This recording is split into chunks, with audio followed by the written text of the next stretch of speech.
Vamos a conversar con Alfredo. Alfredo, muy buenos días. Muchísimas gracias por estar con nosotros. Había yo simplemente adelantado una conclusión general, pero ¿acaso podríamos, con la ayuda de los escenarios, ir un poquito más al grano y al análisis? Porque hay varias cosas que se revelan en esta primera intención de voto elaborada de cara a la segunda vuelta. Bueno, buenos días, Mávila. Sí, y Fernando, sí, como dices bien, vamos a una elección polarizada, pero creo que lo interesante acá es compararla con otros escenarios anteriores de segundas vueltas, ¿no? En el caso, digamos, más probable que sea una polarización entre Fuerza Popular y Juntos por el Perú, esa encuesta nos ha salido hoy día en empate, ¿no? Habría un empate entre las dos candidatos. Si uno recuerda las elecciones previas de segundas vueltas de Keiko Fujimori, ella siempre arrancaba, digamos, más atrás, ¿no? Con Pedro Castillo arrancó puntos atrás. Y ahí está el resultado, ¿no? 38% tendría Roberto Sánchez, 38% tendría Keiko Fujimori. Entonces, creo que la comparación más válida es con la elección anterior, donde estuvo enfrentada ella a Pedro Castillo, y ella empezó varios puntos más atrás y a lo largo de la campaña lo alcanzó, ¿no? Y terminó en un virtual empate que se definió pues por muy pocos miles de votos. Entonces, desde ese punto de vista, Keiko Fujimori está partiendo hoy día un poco mejor. Y de hecho, la primera vuelta terminó ya. ¿Recuerdas el porcentaje de que tenía Fujimori? No lo recuerdo, pero era, digamos, era más de 5 puntos, probablemente era 8 o 10 puntos de diferencia. Sí, era una diferencia importante, que tenía que ver también con que en la primera vuelta Pedro Castillo la había ganado, ¿no es cierto? Había ocupado el primer lugar. Claro. Fujimori fue la segunda. Ahí sí la diferencia fue también como de 5 puntos entre ambos. Y ahora, en cambio, ella es la que está adelante, estaría adelante si es que se confirma, digamos, que Sánchez es el que pasa a la segunda vuelta. Entonces también tiene cierta lógica que ella hoy día esté arrancando en una mejor posición, ¿no? Ahora, si la segunda vuelta fuera con Rafael López Aliaga, ahí parece que la ventaja más bien la obtiene el segundo. No es mucho, pero son 3 puntos porcentuales, digamos, de arranque, él llevaría la delantera. Claro, lo que sí, es verdad, lo que me imagino yo que ha pasado en estos días es que él ha tenido pues más visibilidad y de alguna manera eso lo está ayudando, pero en realidad estamos en el margen de error, ¿no? O sea, yo diría que en ese caso también hay un empate. Lo que aumenta ahí es el voto en blanco. Sí. Aumenta el voto en blanco. Yo imagino que el votante de izquierda es el que entre esos dos candidatos no se manifiesta. En cambio, si la elección fuera entre Fujimori y Sánchez, el votante de derecha, que es el de López Aliaga, sí vota claramente por Fujimori. Para quienes nos están escuchando y no pueden ver los cuadros que estamos mostrando en televisión, en el primer escenario, que es enfrentar a Sánchez, donde hay el empate, el voto blanco o viciado es de 17%. Sí. Pero en el segundo, cuando ella enfrentaría a Rafael López Aliaga, sube 10%. Claro. Y 10% es un porcentaje considerable que ya sobrepasa cualquier margen de error entre uno y otro. Por eso, lo que digo es lo siguiente. Si se enfrentan dos candidatos de ideas opuestas, ¿no? Como es el caso de Fujimori y Sánchez, naturalmente el electorado de López Aliaga, independientemente incluso de lo que él diga, va a votar por Fujimori. Eso es bastante sencillo. Entonces ahí se produce el empate. En cambio, en el otro escenario, si ella se enfrenta a López Aliaga, el electorado de izquierda todavía no ha tomado posesión. Está esperando a ver la campaña y finalmente podrá decidir. El voto en blanco es la respuesta natural en este momento, pero la experiencia de elecciones de segundas vueltas anteriores es que eso va reduciéndose conforme avanza la campaña, ¿no? Alfredo, tenemos que ir a una pausa, después de la cual yo quisiera, recordando que esta encuesta procede de un trabajo de campo hecho el 23 y 24, es decir, largamente después de las elecciones y del debate. Así es el viernes y sábado. Jueves y viernes de la semana pasada, sí. ¿no? 23 jueves y 24 viernes. Pero hay otro dato que tú resaltas, que es la reducción del antivoto a Keiko Fujimori, y eso es considerable también en relación a lo que sucedió en el 21. Sí. Yo quisiera que nos digas una palabra sobre el antivoto después de la pausa, por favor. Son las 8:21, estamos conversando con Alfredo Torres, que es el responsable de Ipsos Perú, que es la empresa de encuestas que nos ha hecho un anticipo de lo que podría ser la segunda vuelta en el caso de que esté fuera con el señor Sánchez, como nos ha dicho que es lo más probable, o que fuera con el señor López Aliaga. Y dado que lo que nos ha dicho principalmente es que con el señor Sánchez habría un empate de 38% cada uno de los dos, con 17% de voto blanco, voto que aumentaría en caso de una disputa entre Keiko Fujimori y Rafael López Aliaga, yo quería que nos diga qué significa y qué puede explicar el crecimiento o la reducción del antivoto a Keiko Fujimori, porque es muy notable el descenso que se ha producido de 59% el 2 de abril a 48% el 24 de abril. Sigue siendo un antivoto muy elevado, el más elevado de lejos que hay en el Perú, pero ya está bajo 50%. Sí, esa es la respuesta a una pregunta con una escala. Ese es el porcentaje de gente que dice que definitivamente no votaría por ella. Y efectivamente se ha reducido fuerte, por debajo del 50%. Creo que le puede haber ayudado las actitudes desaforadas, podríamos decir, del candidato López Aliaga, ¿no? En términos comparativos, ella se ha mostrado mucho más serena, más prudente, más conciliadora. Entonces creo que la gente la está viendo ahora con otros ojos, alguna gente, ¿no? Por eso ha reducido el antivoto, y creo que esa es la estrategia que ella viene desarrollando y que podría continuar desarrollando en la segunda vuelta con ese objetivo, ¿no? De conseguir reducir más su antivoto y conseguir más electores, porque hoy día la verdad ella en el escenario, digamos, contra Sánchez, gana fuerte en Lima, pero todavía en el interior del país la tiene difícil, ¿no? El voto está partido en el norte, en el oriente, estaría perdiendo, por supuesto, en el sur, en la zona incluso central, las zonas andinas. Entonces tiene que hacer un esfuerzo mayor para ganar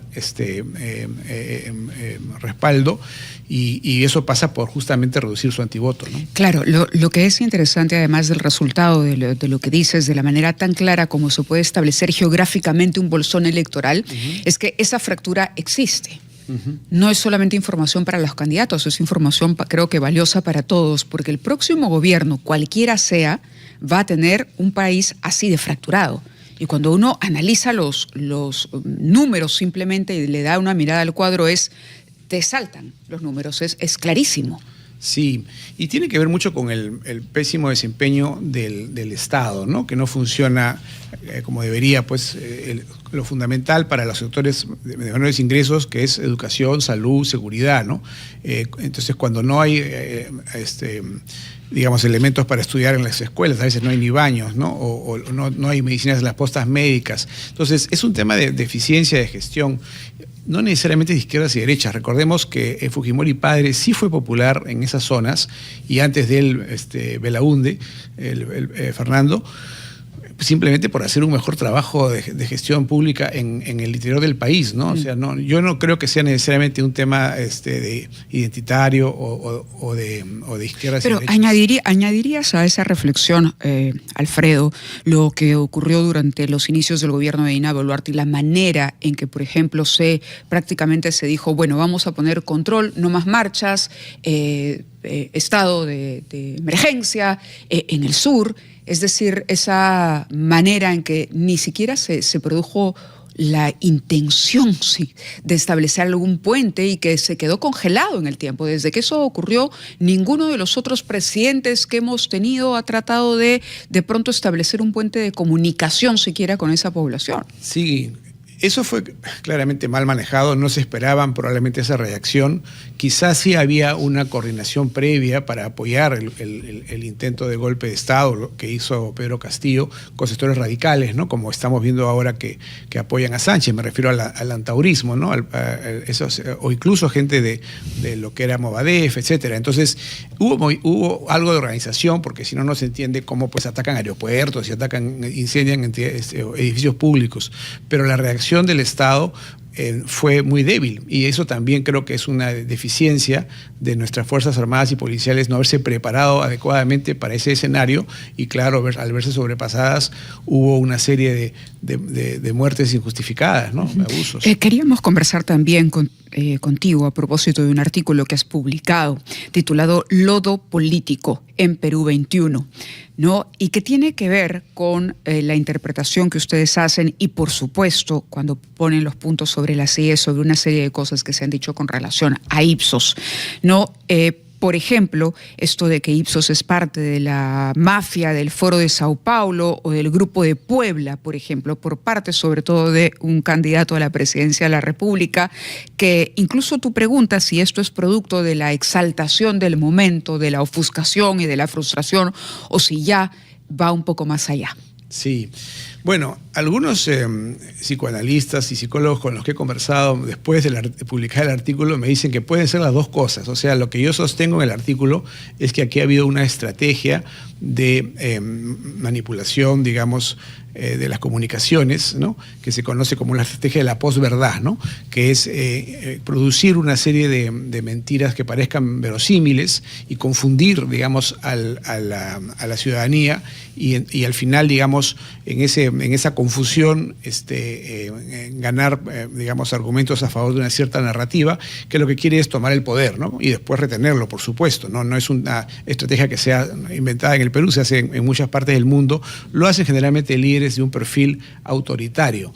Pero también es posible que en el caso de este candidato haya habido un elemento de desequilibrios emocionales que lo han llevado a exaltarse de manera reiterada, ¿no? Porque no ha sido solamente contra Ipsos, ¿no? Ha sido contra el presidente del Jurado Nacional de Elecciones. Estamos hablando de Rafael López Aliaga. Sí, estamos hablando de él. El candidato de Renovación Popular que siente haber sido el más perjudicado, sobre todo por lo que ocurrió el 12 de abril. Hasta ahí uno puede decir, ok, en efecto pudo haber algún perjuicio, pero ¿cómo defenderías tú la metodología aplicada por Ipsos que antes incluso de la jornada del propio 12 y de los inconvenientes que hemos visto, de alguna manera ya anticipaba lo que podía ser este escenario con Sánchez y con él también en una reñida pelea por ingresar a la segunda vuelta? Claro, así es. Él tiene todo el derecho a estar mortificado porque los retrasos que hubo en las aperturas de las mesas y las mesas que no abrieron fueron en Lima, donde era su mayor ovación electoral, y por supuesto tiene todo el derecho a pedir que se investiguen y reclamar por todas las irregularidades, o pedir incluso que se vuelvan a votar las personas que no votaron. Era todo eso válido. O incluso el mismo día de las elecciones pedirle a su militancia que no deje de votar, ¿no? En vez de estar reclamando un fraude a las 9 de la mañana, ¿no? En fin, son cosas que se pueden cuestionar de su estrategia de comunicación y generan por eso ese rechazo. En nuestro caso, las encuestas nuestras, en particular los trabajos de conteo rápido que hacemos los días de las elecciones hace más de 30 años, siempre salen dentro de nuestro margen de error, que es más menos 1 normalmente, ¿no? En este caso era más menos 1.2, pero en fin, estamos a décimas de esos resultados. Entonces, no podía, digamos, cuestionarse esos datos. Nosotros no tenemos, además ya la elección había ocurrido, no tenemos nosotros ningún interés en perjudicar a un candidato u otro, sino simplemente en dar el dato fidedigno. Ahora, mucha gente que nos está escuchando dirá, pero los resultados este año de las encuestadoras fueron distintos entre sí. Bueno, yo lo que puedo afirmar es que nuestros resultados, con la experiencia que tenemos, han sido siempre muy precisos, ¿no? En mi opinión, la otra encuestadora pues cometió un error. Es simplemente, no hay otra explicación. El conteo rápido, ¿no? En el conteo rápido, porque claro, las encuestas previas la gente puede cambiar de opinión. O sea, alguna gente me dice, pero del sábado al domingo un cierto candidato subió 2 puntos o 3 puntos. Y bueno, del sábado al domingo se produjo un crecimiento tanto de Sánchez como de López Aliaga en perjuicio de otros, incluso de Nieto, en perjuicio de otros candidatos más pequeños que la gente pues los abandonó porque ya se sabía que no iban a llegar a la segunda vuelta, ¿no? O de candidatos más débiles como Belmont o Álvarez, que no tenían tanto contenido, digamos, ¿no? Entonces eso ya es un análisis político, pero el resultado del conteo rápido es una muestra de actas de votación que en el caso nuestro, gracias al apoyo de Transparencia, fueron supervisadas desde su apertura. No son ni siquiera mesas electorales que hemos agarrado al azar, sino la selección de mesas que nosotros hemos procesado han sido mesas que los observadores de Transparencia han estado desde que se abrió. Todas abrieron, todas esas mesas. En el caso de la muestra nuestra, todas abrieron. Recordemos que las mesas que votaron al día siguiente son el 0.2% del total de mesas, o sea, tampoco es mucho. Las mesas que abrieron más tarde, se amplió el horario de apertura. Entonces, al final, todas abrieron. En el caso de nuestra muestra, las 1000 mesas aproximadamente que tuvimos de muestra, todas abrieron. Alfredo, en el artículo al que he hecho referencia a Mávila, lodo político, ¿tú haces algunas reflexiones sobre las nuevas modalidades de la distorsión informativa? Sí. No se trata solamente de afirmar una falsedad, sino diluir las fronteras entre la verdad y la falsedad, hasta el punto de relativizar todo al carácter de opinión. Así hay una reflexión tuya que está inspirada por Moisés Naim sobre la posverdad, proclamada como la palabra del año por el diccionario de Oxford hace 10 años, que ha ido evolucionando. Sí. ¿Qué de nuevo hay en la campaña que se ha hecho contra ti? No es la primera vez que se hace. Has acertado este año de la misma manera que el 21. Sí. Viste las cifras exactas y a muchos no les gustó, no nos gustó eventualmente. Pero ¿qué hay de nuevo este año en el lodo político que te ha llevado a escribir un artículo de opinión? Esto ya no es encuesta ni cifras, sino es una reflexión con un título, ¿no? Y con un título, digamos, que alarma, ¿no? Porque hablar del lodo político es mucho más que, qué sé yo, de error, euforia o histeria incluso política. Pues yo creo que son dos cosas, ¿no? Primero, la actitud de un candidato, ¿no? El señor López Aliaga, que ha tenido demasiados exabruptos, no es solamente el día un día, sino que lo ha hecho reiteradamente en entrevistas, en mítines, y eso pues me parece que es inaceptable. Eso no nos ha pasado con los otros 34 candidatos, por poner un ejemplo, ¿no? Eso es inusual, eso no pasaba antes. Y lo segundo es que ahora ya el trabajo, digamos, de distorsión de la verdad no ocurre solamente a través de las redes sociales, sino que estamos viendo ya también algunos medios de comunicación masiva, digamos, tradicionales, donde normalmente el periodismo era más serio, también caer en este juego, ¿no? Entonces eso confunde más, porque la gente, yo antes le decía a la gente, no, pues no crean cualquier cosa que les mandan pues, por el WhatsApp, vean los medios de comunicación más serios, pero ahora hay medios de comunicación de prestigio que también están cayendo en este tipo de comunicación que confunde al electorado. Entonces hoy día hay muchos electores que están confundidos y ya no saben cuál es la verdad. Muy bien, muchas gracias. Quedamos prevenidos entonces buscar las fuentes más rigurosas y naturalmente los estudios de opinión que más trayectoria de acertar tengan. Muchísimas gracias por tu presencia, Alfredo Torres, presidente de Ipsos Perú, empresa de encuestas que ha sacado. Una encuesta el día de ayer a propósito de lo que podría pasar en la segunda vuelta en uno u otro caso, es decir, con el candidato Sánchez o con el candidato López Aliaga. Respecto de los dichos de López Aliaga, si quiere venir acá a darnos su punto de vista, naturalmente lo vamos a recibir como hemos hecho siempre.